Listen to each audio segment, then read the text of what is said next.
జరిగినటువంటి సమావేశంలో ఆంధ్రప్రదేశ్ రాష్ట్ర సిఇఓ గారికి వైఎస్ఆర్ కాంగ్రెస్ పార్టీ తరఫున చెప్పడం జరిగింది. పలు రాష్ట్రాల్లో ఈ మధ్య కాలంలో జరిగినటువంటి పలు రాష్ట్రాల్లో ఉత్తర భారతదేశంలో కానీ లేదా అనేక రాష్ట్రాల్లో ఈ ఎస్ఐఆర్ పేరు మీద చాలా విచిత్రాలు జరిగినాయి అని చెప్పని, చాలా ఓటర్లకి ఓటు లేకుండా పోయిందని చెప్పని అనేక ఇట్లాంటి కార్యక్రమాలు జరిగినాయి అనేది వింటున్నాం, వార్తల్లో చూస్తున్నాం, టీవీల్లో చూస్తున్నాం. కాబట్టి ఆంధ్రప్రదేశ్ రాష్ట్రంలో మాత్రం బయట రాష్ట్రాల్లో ఎస్ఐఆర్ సందర్భంగా జరిగినటువంటి ఓటర్ల ఎత్తివేత కార్యక్రమం అనేది ఈ రాష్ట్రంలో జరగటానికి వీల్లేదు. దానికి అన్ని రకాల బాధ్యతను మీరే తీసుకోవాలి. దీనిలో అన్ని రాజకీయ పార్టీలని, అంటే దేశంలో ఏం జరిగిందో మాకు అనవసరం, ఆంధ్రప్రదేశ్ రాష్ట్రంలో మాత్రం అత్యంత పారదర్శకంగా రాజకీయ పార్టీలన్నింటినీ కూడా నమ్మకంలోకి తీసుకుని రాజకీయ పార్టీలకు అవకాశం ఇచ్చినటువంటి, రాజకీయ పార్టీ ఏర్పాటు చేసినటువంటి బూత్ లెవెల్ ఏజెంట్లు ఎవరైతే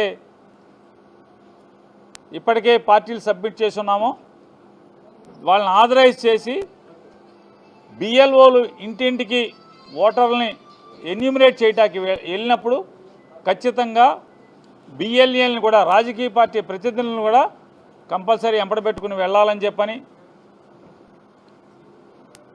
18 సంవత్సరాలు నిండినటువంటి ఏ జెన్యూన్ ఓటరు కూడా ఓటు లేకుండా ఆంధ్రప్రదేశ్ రాష్ట్రంలో ఉండకూడదని చెప్పని, ఓటుని నిలుపుకోవటంలో, ఎందుకంటే 2002లో చివరి ఎస్ఐఆర్ జరిగింది కాబట్టి దాన్ని ప్రామాణికంగా తీసుకుని ఇవాళ మళ్ళీ కొత్త ఎస్ఐఆర్ చేస్తున్నారు అనేది మీరు చెప్తుంది కాబట్టి, భారత ఎన్నికల సంఘం చెప్తుంది కాబట్టి 2002 నాటి ఓటర్ల ముసాయిదాని కూడా ఫైనల్ పబ్లికేషన్ కూడా అన్ని రాజకీయ పార్టీలకు ఇమ్మని అడిగాం. అలాగే 2025 జనవరి 25 తర్వాత సప్లిమెంటరీ ఓటర్ లిస్ట్ అన్నీ కూడా పబ్లిష్ అయినాయి. అది ఏ రాజకీయ పార్టీకి ఇంతవరకు ఇవ్వలేదు కాబట్టి దాన్ని అధికారికంగా 2025 జనవరి నుంచి నిన్న 25/5/2026 వరకు నమోదు కాబడినటువంటి ప్రతి ఓటర్ లిస్టు కూడా రాజకీయ పార్టీలకు అందించమని చెప్పని అడిగాం. అలాగే 2002లో ఆంధ్రప్రదేశ్ రాష్ట్రం కలిసి ఉంది కాబట్టి అనేక మంది పౌరులు, ఈరోజు ఆంధ్రప్రదేశ్లో ఉన్నటువంటి పౌరులు 2002లో తెలంగాణలో ఓటు కలిగి ఉండే అవకాశం ఉంది కాబట్టి చాలామందికి ఖచ్చితంగా దాన్ని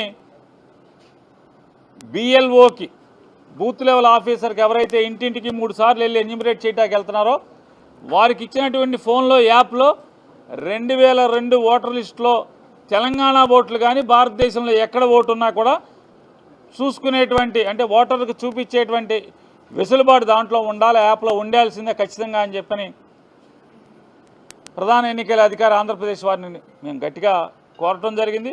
వారు ఖచ్చితంగా అది ప్రొవైడ్ చేస్తామని చెప్పారు. అలాగే జిల్లా కలెక్టర్లతో కూడా సమావేశాలు మీకు ఏర్పాటు చేస్తామని చెప్పారు. బిఎల్ఏలకి ట్రైనింగ్ ఇస్తామని చెప్పారు. ఏదైతే అనెక్స్యూర్ సి ఎన్యూమరేషన్ ఫార్మ్ ఏదైతే ప్రతి ఓటర్కి ఆంధ్రప్రదేశ్ రాష్ట్రంలో నమోదైనటువంటి 4 కోట్ల పైచిలుకున్నటువంటి ప్రతి ఓటర్కి కూడా ఎన్యూమరేషన్ ఫారం జారీ చేస్తారు కాబట్టి ఎవరైనా ఆన్లైన్లో కూడా సబ్మిట్ చేసేటువంటి అవకాశాన్ని, ఒకవేళ డ్రాఫ్ట్ పబ్లికేషన్ పూర్తయ్యేలోపు 3 సార్లు బిఎల్ఓలు ఇంటింటికి వెరిఫై చేయడానికి వెళ్ళేలోపు వారు రాలేకపోతే కనుక వారికి ఆన్లైన్లో సబ్మిట్ చేసుకునేటువంటి ఎన్యూమరేషన్ ఫారంని పూర్తి చేసి ఆన్లైన్లో సబ్మిట్ చేసేటువంటి అవకాశాన్ని మీరు పొందుపరచాలని చెప్పని కూడా అడగటం జరిగింది. అలాగే ఇంకా ఓటు షిఫ్టింగ్ గురించి కానీ వాటి గురించి కూడా కొన్ని వారికి సూచనలు చేశాం. వారు పరిశీలిస్తామని చెప్పడం జరిగింది. అలాగే ఈ ప్రక్రియ ముగిసేలోపు అన్ని రాజకీయ పార్టీలని కూడా తరచుగా సమావేశపరచమని చెప్పని కూడా వారిని కోరటం జరిగింది. డబల్ ఓటర్ కానీ అంటే డూప్లికేట్ ఓటు కానీ డబల్ ఓటు కానీ ఒకే మనిషికి 2 ఊళ్ళలో 3 ఊళ్ళలో ఒకే నగరంలో 2 డివిజన్లో 2 రాష్ట్రాల్లో 2 చోట్ల ఓట్లు కానీ ఇలాంటివి ఉండకుండా చూడాల్సిన బాధ్యత ఎన్నికల సంఘాంది అని కూడా వైఎస్ఆర్ కాంగ్రెస్ పార్టీ డిమాండ్ చేయడం జరిగింది. గట్టిగా నొక్కి చెప్పడం జరిగింది. ఈ బాధ్యత తీసుకోండి. మీరు ఎంత పారదర్శకంగా మీరు జెన్యూన్ ఓటర్కి ఓటు ఉండాలని మీరు ఆలోచిస్తున్నారో అలాగే ఏ మనిషికి డబల్ ఓటు దొంగ ఓటు ఉండకుండా చూడాల్సిన బాధ్యత కూడా మీ మీద ఉందని చెప్పని కూడా వైఎస్ఆర్ కాంగ్రెస్ పార్టీ గట్టిగా వారిని కోరడం జరిగింది. చాలా మంది ఎన్ఆర్ఐలు వివిధ దేశాల్లో ఇక్కడ ఓటు హక్కు కలిగి ఉన్నారు. వాళ్ళు ఈ దేశంలో ఉండట్లేదు, ఫ్యామిలీస్ అక్కడ ఉంటున్నారు. అలాంటి వాళ్ళది ఏంటి సార్? ఎలా అంటే భారతదేశంలో ఓటు ఉండి ప్రస్తుతం విదేశాల్లో ఉండుంటే కనుక వారందరికీ అందుకోసం ఆన్లైన్లో ఎన్రోల్ ఫామ్ ఏదైతే ఎన్ఎక్స్యూసీ ఎన్రోల్మెంట్ ఫామ్ ఉందో ఆ ఫామ్ని సబ్మిట్ చేసేట్టుగా, ఎందుకంటే వారి తల్లిదండ్రులు ఇక్కడే ఉంటారు కాబట్టి వారికి మ్యాపింగ్ అనేది బిఎల్ఓ చేస్తారు కాబట్టి ప్రత్యేకించి ఎన్యూమరేషన్ ఫామ్ని మాత్రం సబ్మిట్ చేసే అవకాశం ఆన్లైన్లో ఇమ్మని అడిగాం. ఆల్రెడీ ఎగ్జిస్టింగ్ ఓటర్ గురించి అని చెప్పేది, ఆల్రెడీ ఓటు ఎవరికి ఉందో వారు ఈ ఎస్ఐఆర్ ఎన్యూమరేషన్ జరుగుతున్నప్పుడు బిఎల్ఓలు 3 సార్లు ఇంటికి వచ్చినప్పుడు ఎవరైతే లేకుండా ఉండే అవకాశం ఉందో వారి తల్లిదండ్రులు వారు పేరెంట్స్ వారందరూ ఉండేటువంటి అవకాశం ఇక్కడే ఉంది కాబట్టి వారికి మ్యాప్ చేసుకునేటువంటి అవకాశం అవుతుంది. కాబట్టి బిఎల్ఓ గారు వారికి ఒంటరిగా ఇద్దరు బయట ఉండే వారికి అందుబాటులో లేని వారికి ఆన్లైన్లో ఎన్రోల్మెంట్ ఫామ్ పూర్తి చేసి సబ్మిట్ చేసేదానికి ప్రొవిజన్ ఇమ్మని అడిగాం, చేస్తామని చెప్పారు. అంటే ఒక విషయం సార్, ఆంధ్రప్రదేశ్లో ఉన్న వాళ్ళు తెలంగాణలో ఉన్న ఆంధ్రప్రదేశ్లో 2 చోట్ల ఓట్లు ఉన్న పరిస్థితి ఉంది సార్. 2 రాష్ట్రాల్లో ఒకేసారి జరుగుతుంది. ఇక్కడ నమోదు చేసుకుని అక్కడ నమోదు చేసుకునే అవకాశం, దానికి ఎలా చెక్ పెడతారు? అంటే డబుల్ ఓటు లేకుండా ఉండేట్టుగా సాఫ్ట్వేర్ ఏదో రన్ చేస్తామని చెప్తున్నారు.